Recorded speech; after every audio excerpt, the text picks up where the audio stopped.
காலேஜ்ல படிக்கிற மாணவர்கள், குறிப்பா ஃபைனல் இயர் படிக்கிற மாணவர்கள் இதை ரொம்ப தெளிவா கேளுங்க.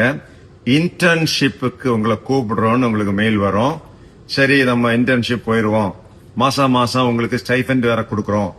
நல்ல கம்பெனி BCODEZ அப்படிங்கிற கம்பெனில இருந்து கூப்பிடுறோம். நீங்க இந்த வேலைக்காக, இந்த இன்டர்ன்ஷிப்புக்காக கொஞ்சம் ப்ராசஸிங் எல்லாம் பண்ண வேண்டியிருக்கு. ஒரு 7,000 ரூபாய் அனுப்புங்க அப்படின்னு கேட்பாங்க. நீங்க நல்லா இருக்கு, கம்பெனி நல்லா இருக்கு, ப்ரொஃபைல் நல்லா இருக்கு, மாசம் 30,000 ரூபாய் ஸ்டைஃபண்ட் கொடுக்கறாங்கன்னு சொல்லி 7,000 அனுப்புவீங்க. இப்ப என்ன சொல்லுவாங்க, நீங்க ஒரு கோர்ஸ் படிக்கணும், ரோபோட்டிக்ஸ் கோர்ஸ் படிக்கணும், ஆர்டிபிஷியல் இன்டெலிஜென்ஸ் கோர்ஸ் படிக்கணும். அதை படிச்சுக்கிட்டீங்கன்னா இன்ஜினியரிங் முடிச்சிட்டு காலேஜ் முடிச்சுட்டு வெளியே வந்ததும் உங்களுக்கு 2 லட்சம் ரூபாய் சம்பளம் கொடுக்கறோம். இந்த கோர்ஸ் நாங்களே ஏற்பாடு பண்ணி கொடுக்கறோம்.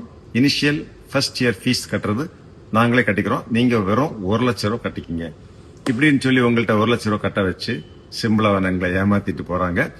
நிறைய கல்லூரி மாணவர்கள் ஏமாந்துட்டாங்க. 3 நாளா எனக்கு ஏகப்பட்ட கம்ப்ளைண்ட் வந்திருக்கு. எனவே தமிழ்நாட்டில் உள்ள எல்லா மாணவர்களுக்கும் இதை போய் சேர்ற மாதிரி இந்த வீடியோவை போய் சேர்த்துருங்க. காலேஜில் படிக்கிற மாணவர்கள், உங்களுக்கு இது போன்ற ஒரு ஃபேக் இன்டர்ன்ஷிப் கொடுக்கறோம், இல்ல ஜாப் கொடுக்கறோம்னு சொல்லி ஃபேக்கா வந்து இதுக்கு ஒரு கோர்ஸ் படிக்கணும், நாங்களே கரஸ்பாண்டன்ஸ்ல கோர்ஸ் படிக்க வைக்கிறோம்னு சொன்னா நம்பிடாதீங்க. ஒட்டுமொத்த பணமும் போயிடும். கொஞ்சம் கேர்ஃபுல்லா இருங்க.